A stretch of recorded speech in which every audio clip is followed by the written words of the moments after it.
Assalamualaikum warahmatullahi wabarakatuh. Yang saya hormati Ibu Dr. Ririanti Rahmayani, JSPSI MPD, selaku dosen pengampu mata kuliah Psikologi Belajar, dan teman-teman semua yang saya cintai.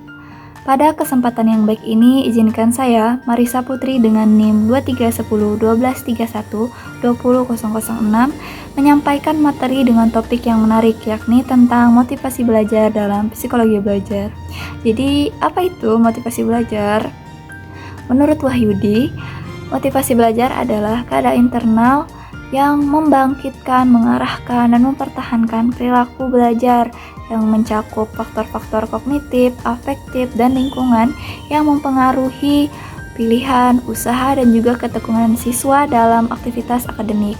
Jadi secara umum, motivasi belajar ini bisa didefinisikan sebagai dorongan yang mendorong individu untuk melakukan aktivitas belajar dengan semangat dan tujuan tertentu. Jadi, motivasi belajar ini merupakan salah satu faktor kunci yang menentukan keberhasilan siswa dalam proses pendidikan. Namun, terdapat berbagai permasalahan dan tantangan yang dapat menghambat motivasi belajar siswa, apalagi di era digitalisasi saat ini. Tantangan dalam meningkatkan motivasi belajar siswa itu semakin kompleks. Menurut Kemendikbud, tantangan dan permasalahan di masa depan dalam motivasi belajar siswa itu meliputi ketidakmerataan akses pendidikan, lalu keterbatasan keterlibatan orang tua, juga ada kurangnya metode pembelajaran yang menarik. Dan ada salah satu permasalahan utama adalah kurangnya minat siswa terhadap pembelajaran. Nah, hal ini dapat disebabkan oleh berbagai faktor seperti karena metode pengajaran yang monoton, kurangnya relevansi materi dengan kehidupan sehari-hari, serta pengaruh lingkungan sosial yang negatif. Nah, siswa yang tidak termotivasi itu cenderung mengalami penurunan prestasi akademik yang nanti pada gilirannya bisa mempengaruhi sikap mereka terhadap pendidikan secara keseluruhan. Menurut Santroch, motivasi belajar itu dapat dikelompokkan menjadi dua jenis, ada dua macam, yaitu motivasi intrinsik dan ekstrinsik.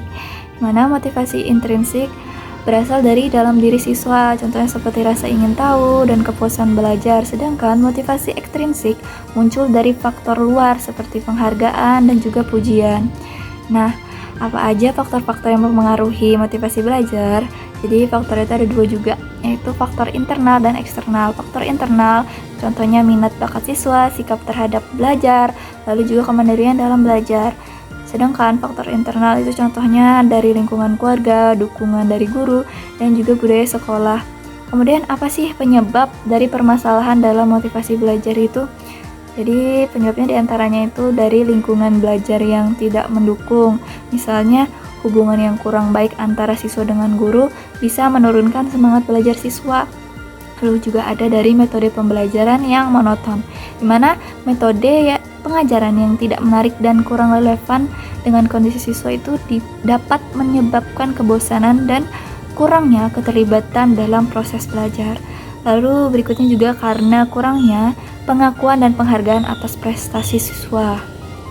Nah, kira-kira solusi apa untuk mengatasi permasalahan motivasi belajar ini melalui bentuk layanan BK? Nah, ada beberapa strategi bentuk yang bisa diterapkan, yaitu pertama ada pendekatan individual, di mana konselor bisa melakukan pendekatan individual untuk memahami faktor-faktor apa yang mempengaruhi motivasi siswa. Melalui sesi konseling, siswa bisa mengekspresikan perasaan dan tantangan yang mereka hadapi dalam belajar. Lalu ada yang kedua, dengan memberikan feedback yang positif.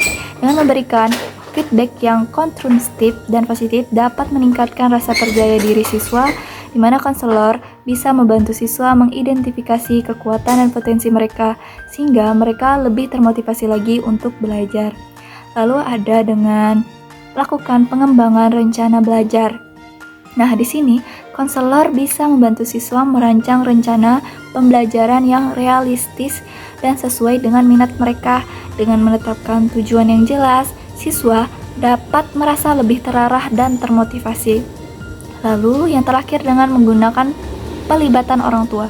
dengan melibatkan orang tua dalam proses bimbingan dapat meningkatkan dukungan emosional bagi siswa, di mana konselor bisa memberikan informasi dan strategi kepada orang tua untuk menciptakan lingkungan belajar yang kondusif di rumah.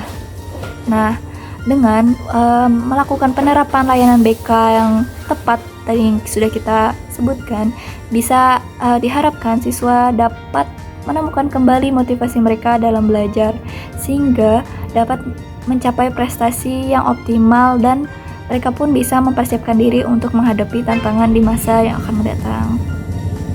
Baik teman-teman yang saya cintai, demikianlah penyampaian materi yang dapat saya sampaikan. Mudah-mudahan apa yang sudah saya sampaikan bisa bermanfaat bagi kita semua.